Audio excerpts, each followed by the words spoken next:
You ask Tiger to solve. This deals with linear equations with one unknown. The final result is x equals -7/2. Let's solve it step by step. Group all x terms on the left side of the equation. Subtract 7x from both sides. Group like terms. Simplify the arithmetic. Group like terms. Simplify the arithmetic.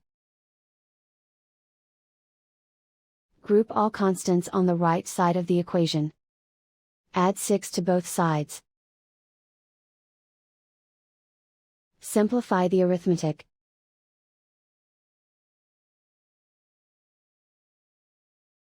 Isolate the x.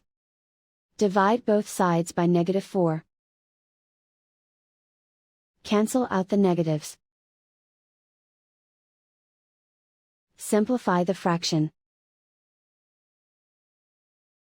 Move the negative sign from the denominator to the numerator. Find the greatest common factor of the numerator and denominator. Factor out and cancel the greatest common factor.